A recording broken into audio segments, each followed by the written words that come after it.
First, the plumbing.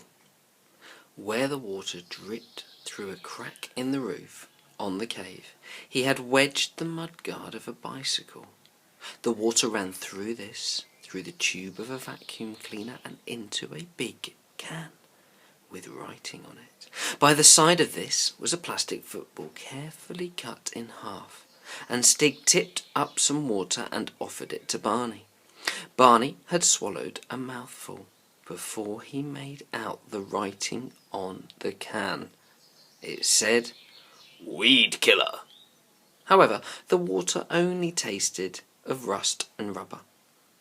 It was dark in the back of the cave. Stig went to the front where the ashes of a fire was smoking faintly, blew on them, picked up a book and lay beside his bed, tore out a page and rolled it up, lit it at the fire and carried it to a lamp set in a niche in the wall. As it flared up, Barney could see it was in fact an old teapot filled with some kind of oil, and with a bootlace hanging out of it for a wick. In the light of the lamp, Stig went to the very back of the cave and began to thump the wall and point, and explain something in his strange grunting language. Barney did not understand a word, but he recognised the tone of the voice, like when grown-ups go on about, "I'm thinking of tearing this down and building on here and having this done up." Stig had been digging into the wall, enlarging his cave. There was a bit of an old bed that he'd been using as a pick, and a baby's bath full of loose chalk to be carried away. Barney made the interested sort of noises you're supposed to make when people tell you they are going to put up plastic wallpaper with pictures of mousetraps on it. But Stig reached up to a bunch of turnips hanging from a poker stuck in the wall. He handed Barney a turnip, took one for himself and began to eat it. Barney sat down on a bundle of old magazines done up with string and munched the turnip. The turnip at least was fresh, and it tasted better to him than the cream of spinach he'd hidden under his spoon at dinner time. Barney looked at Stig. Funny person to find living next door to you, he thought. Stig did not seem much bigger than himself, but he looked very strong, and his hands looked cleverer than his face. But how old was he? 10, 20, 100, 1,000? "You been here long?" asked Barney. Stig grinned again. "Long," he said. "Long, long, long, long."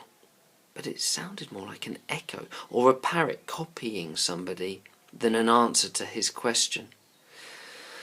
"I'm staying at my grandmother's house," said Barney. Stig just looked at him. Oh well, thought Barney, if he's not interested in talking, I don't mind. He stood up. "I better go now," he said. "Thank you for having me. Can I have my knife back, please?" Stig still looked blank. "Knife," said Barney, and made cutting movements with his hand. Stig picked up the sharp-worked flint from the floor of the cave and gave it to Barney. "Oh, can I have that?" exclaimed Barney. "Thank you."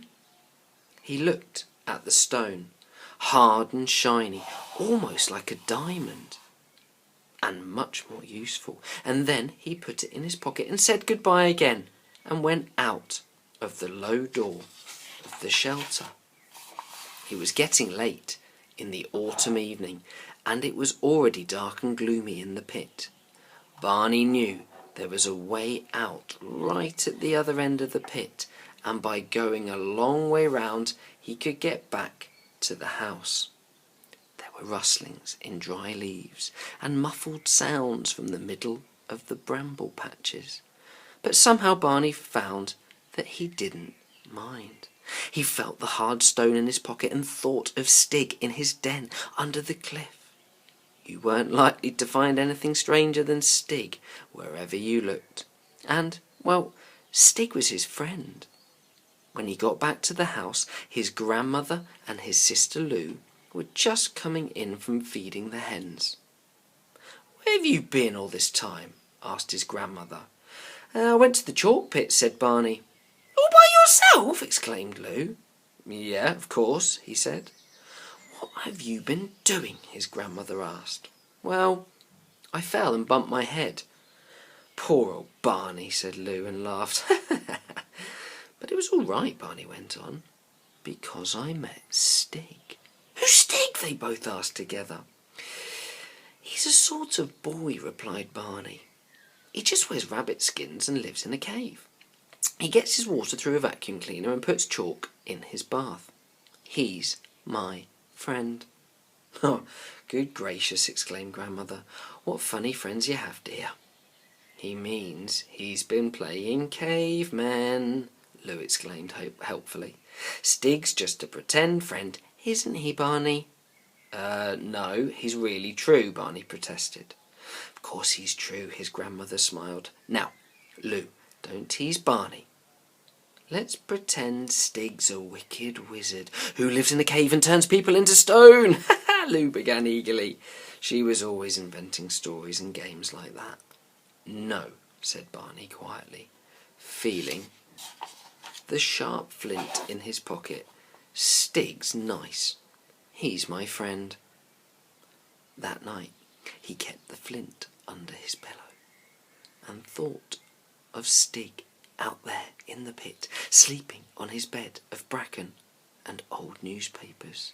He wished he lived all the time at Granny's house so that he could get to know Stig. He had to go back the day after tomorrow. Never mind. He'd visit Stig in the morning.